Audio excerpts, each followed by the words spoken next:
तकरीबन 70 से 80% लोग मैस्टरबेशन करते हैं, और मैं अपने तजुर्बे से कहूँ तो 95% लोग करते हैं। और इसमें अब ये लिहाज भी नहीं रहा है कि ये छोटी उम्र के हैं या ज़्यादा उम्र के हैं, ये जाने बिना कि ये कितना ख़तरनाक आपके लिए साबित हो सकता है।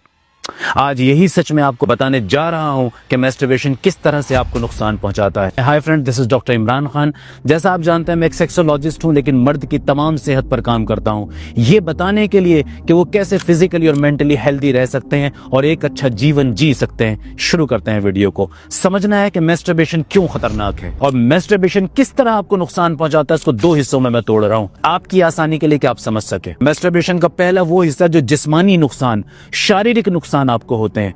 जब भी कोई लड़का मैस्टरबेशन शुरू करता है तो हो सकता है शुरुआत में वो हफ्ते में एक बार करे, 15 दिन में एक बार करे, महीने में एक बार करे, लेकिन याद रखिए ये बिल्कुल ऐसा ही है जैसे स्टडीज कहती हैं कि हर शराब पीने वाला जो रेगुलर शराब पीता है वो पहली शुरुआत जो करता है कभी महीने 2 महीने से शुरू करता है, उसके बाद वही आदमी ड्रंकार्ड बन जाता है और मसलसल शराब पीने वाला बन जाता है। यही मैस्टरबेशन के साथ होता है।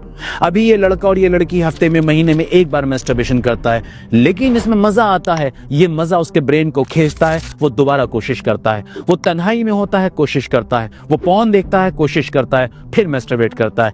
यहां से रास्ता खुलता है एक्सेसिव मैस्टरबेशन का और किसी को पता भी नहीं लगता। मैं रात दिन क्लिनिक में मरीज देखता हूं, मुझे मरीज देखते हुए 15 साल हो गए, तो अच्छा खासा तजुर्बा हो गया है। पता भी नहीं लगता लड़के लड़कियों को कि कब वो एक्सेसिव कैटेगरी में आ गए, उन्हें पता भी नहीं लगता। आप हैरत में बढ़ जाएंगे कि ऐसे ऐसे पेशेंट मैंने देखे जो एक दिन में 20-20 बार मैस्टरबेशन करते हैं। आप कहेंगे किसी को 20 बार इरेक्शन कैसे आ सकता है? बिना मैस्टरबेशन के पेनिस को हिलाते रहते हैं, उसमें से डिस्चार्ज भी नहीं होता, वो ऑब्सेसिव हो जाते हैं। जब ये स्टेज आ जाती तो लगाइए उस लड़के की जिंदगी की हालत क्या होगी। और फिर वो सुनता है कि मैस्टरबेशन तो नॉर्मल, नेचुरल और अच्छी चीज है।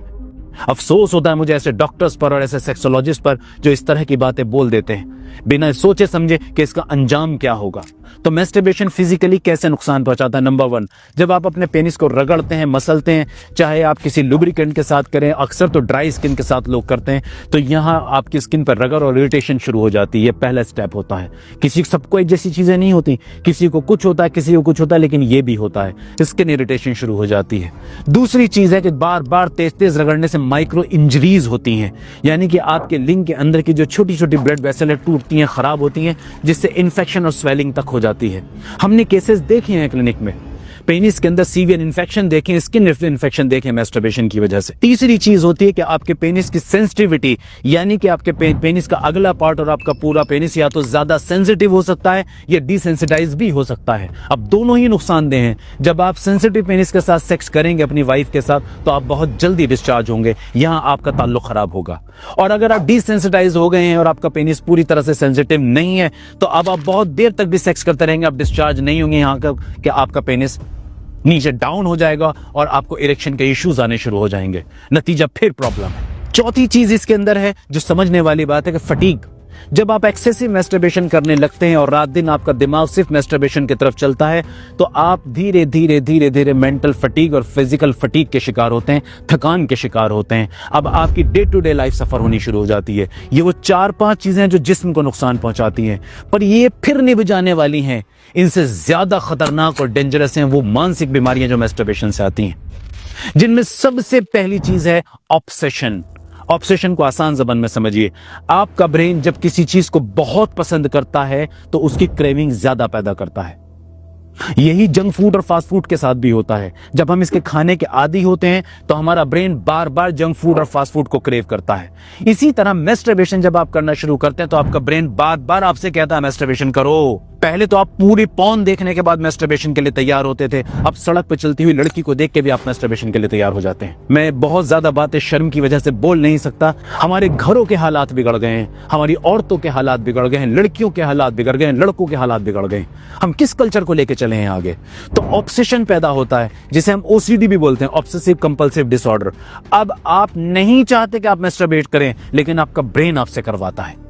और आप ना चाहते हुए भी अगर तन्हा है तो मैस्टरबेशन कर रहे हैं, आप चुपचाप बैठे तो मैस्टरबेशन कर रहे हैं, बंद कमरे में तो मैस्टरबेशन कर रहे हैं, बोर महसूस कर रहे हैं तो मैस्टरबेशन कर रहे हैं। यही तरीका आपको ऑब्सेसिव बना देता है। और ये ऑब्सेसिव सिर्फ मैस्टरबेशन तक नहीं रुकता। याद रखिए, जब भी ब्रेन में ऑब्सेशन होता है तो उसके साथ दूसरी बीमारियां भी आती हैं, क्योंकि ऑब्सेशन भी न्यूरो हार्मोन के डिस्टर्ब होने से पैदा होता है। अब आप समझिए, दिमाग जब डिस्टर्ब होगा तो कितनी सारी दूसरी चीजें साथ आ जाएंगी। नंबर 2, ये आपकी day to day life quality में आपको परेशान करने लगता है। जब आप ऑब्सेसिव हो जाते हैं और बार बार मैस्टरबेशन के बारे में सोचते हैं और करते हैं, लड़के ऑफिसेज में और स्कूल को भी नहीं छोड़ रहे, स्कूल के बाथरूम में पीरियड छोड़ छोड़ के लड़के जाके मैस्टरबेशन करते हैं, ऑफिस में लड़के लड़कियां जाके मैस्टरबेशन और टॉयलेट बाथरूम में करते हैं। क्या वो काम कर लेंगे? क्या डेडिकेशन के साथ अपनी पढ़ाई कर लेंगे? क्या डेडिकेशन के साथ अपने ऑफिस को अटेंड कर लेंगे? हरगिज नहीं कर पाएंगे। अब यहां से क्वालिटी इश्यूज आने शुरू होंगे, उनकी प्रोफेशनल लाइफ में भी, उनकी पर्सनल लाइफ में भी। इतना खतरनाक ये एक तूफान उठा है सोसाइटी के अंदर, और कोई बताने वाला नहीं, इसकी तारीफ करने वाले मौजूद बहरहाल जरूर हैं। तीसरी चीज जो आपके साथ होती है वो गिल्ट और शेम। देखिए, इंसान ये जरूर जानता है कि मैं कुछ गलत कर रहा हूं।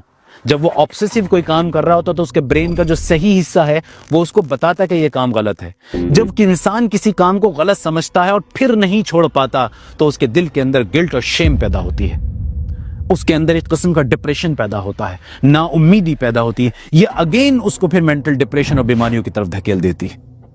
तो ये एक विशियस साइकिल टूट नहीं रही है। शुरुआत जहां से होती है घूम के वहीं आ जाती है। ऑब्सेशन से शुरू हुई थी, फिर मेंटल डिसऑर्डर पे रुक जाती है। अगला स्टेप इसके अंदर होता है कि आपके रिलेशनशिप खराब होते हैं। अब इस तरह का लड़का जब शादी करता है तो अंदाजा लगाइए कि वो बेड में अपनी वाइफ के साथ क्या करेगा। ना ये मेंटली फिट है, ना ये फिजिकली फिट है, ये क्या करेगा वहां पर। अब ना इसके पास वजाइना में प्रॉपर टाइम होगा, ना इसके पास अच्छा इरेक्शन होगा, क्योंकि मेंटली फिट है ही नहीं। ये अपनी शादी के और अपने घर के चैलेंजेस को फेस नहीं कर सकता। नतीजा अब रिलेशनशिप खराब होगा। फिर इस खराब रिलेशनशिप का नतीजा के बीमारी मेंटल और फिजिकल आएंगी। आप समझिए किस तरह एक दूसरे से लिंक्ड हैं चीजें, किस तरह एक दूसरे के साथ ये जुड़ के आपको तबाह और बर्बाद कर रही हैं। अगला स्टेप इसके अंदर होता है कि पॉर्न एडिक्शन। पॉर्न के साथ देखिए होता क्या है, शुरुआत भले से पॉर्न के साथ हुई हो, लेकिन आहिस्ता आहिस्ता इसके साथ चलते चलते पॉर्न का एडिक्शन भी साथ आ जाता है। और आप जानते हैं इंटरनेट आज फ्री है, छोटे छोटे बच्चों के साथ घरों के अंदर मोबाइल और स्मार्टफोन मौजूद हैं। सबके लिए इतना आसान है पोर्नोग्राफी कि सोच भी नहीं सकते हम। आज तो हमारे यहाँ की फिल्में, गाने भी पॉर्न है, हमारे यहाँ के छोटे छोटे एड भी और रील्स भी पॉर्न है, वहां सब कुछ सर्व हो रहा है। ये वो चीजें हैं जो मैस्टरबेशन की वजह से आती हैं, और यहाँ आते आते एक लड़का छोटी उम्र के अंदर ही मानसिक और शारीरिक बीमार बन जाता है। कितना जरूरी हुआ इस मुसीबत से निजात पाना। ये आपकी और मेरी जिम्मेदारी बनती है कि हम इसके खिलाफ लड़ें। अगर मैस्टरबेशन को कोई ये कहता है कि ये नेचुरल और नॉर्मल है, तो ये जो शुरुआती फेज है इसका, ये नेचुरल और नॉर्मल लग रहा है, लेकिन इसका अंजाम खतरनाक है। तो अक्लमंद आदमी वो होता है, समझदार आदमी वो होता है जो बुराई आने से पहले बुराई को रोकता है। बुरा होने के बाद आप बुराई को पूरी तरह नहीं रोक पाते। अक्लमंदी ये है, समझदारी ये है कि बुराई होने से पहले बुराई को रोक लिया जाए, खासकर जब हमें पता हो। तो इससे निजात पानी है। मैं बहुत जल्दी एक नेक्स्ट वीडियो करने जा रहा हूं, उसके इंतजार में रहिए, जहां मैं आपको बताऊंगा कि आप मैस्टरबेशन से कैसे निजात पा सकते हैं, इससे कैसे बाहर निकल सकते हैं और दोबारा अपने आप को कैसे सेहतमंद बना सकते हैं। Thank you very much.